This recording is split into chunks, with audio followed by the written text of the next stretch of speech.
नमस्कार दोस्तों। आज फिर आपके सामने एक नई कहानी लेकर आ रहे हैं जिसका टाइटल है कर्मों के हिसाब।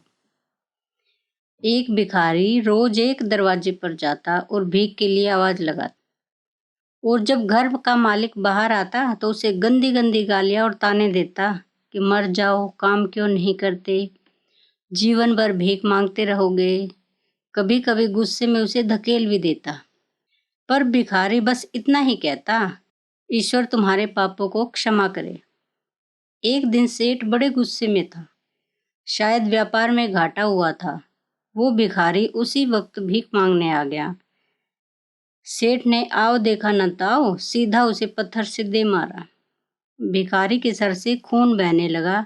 फिर भी उसने सेठ से कहा, ईश्वर तुम्हारे पापों को क्षमा करे, और वहां से जाने लगा। सेठ का थोड़ा गुस्सा कम हुआ तो वहां सोचने लगा कि मैंने उसे पत्थर से भी मारा, पर उसने बस दुआ दी। इसके पीछे क्या रहस्य है जानना पड़ेगा। और वह भिखारी के पीछे चलने लगा। भिखारी जहां भी जाता सेठ उसके पीछे जाता। कहीं कोई उस भिखारी को कोई भीख दे देता तो कोई उसे मारता, जलील करता, गालियां देता, पर भिखारी इतना ही कहता, ईश्वर तुम्हारे पापों को क्षमा करे। अब अंधेरा हो चला था। भिखारी अपने घर लौट रहा था। सेठ भी उसके पीछे था। भिखारी जैसे ही अपने घर लौटा, एक टूटी फूटी खाट पे एक बुढ़िया सोई थी, जो भिखारी की पत्नी थी। जैसे ही उसने अपने पति को देखा, उठ खड़ी हुई और भीख का कटोरा देखने लगी।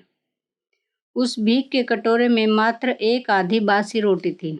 उसे देखते ही बुढ़िया बोली, बस इतना ही और कुछ नहीं? और ये आपका सर कहाँ फट गया? भिखारी बोला, हाँ बस इतना ही, किसी ने कुछ नहीं दिया, सबने गालियां दी, पत्थर मारे, इसलिए ये सर फूट गया। भिखारी ने फिर कहा, सब अपने ही पापों का परिणाम है। याद है ना तुम्हें, कुछ वर्षों पहले हम कितने रईस हुआ करते थे, क्या नहीं था हमारे पास, पर हमने कभी दान नहीं किया। याद है तुम्हें वो अंधा भिखारी? बुढ़िया की आंखों में आंसू आ गए और उसने कहा, हाँ, कैसे हम उस अंधे भिखारी का मजाक उड़ाते थे, कैसे उसे रोटियों की जगह खाली कागज दे देते थे, कैसे हम उसे जलील करते थे, कैसे हम उसे कभी कभी मार या धक्का दे देते थे। अब बुढ़िया ने कहा, हाँ सब याद है मुझे, कैसे मैंने भी उसे राह नहीं दिखाई और घर के बने नाले में गिरा दिया था।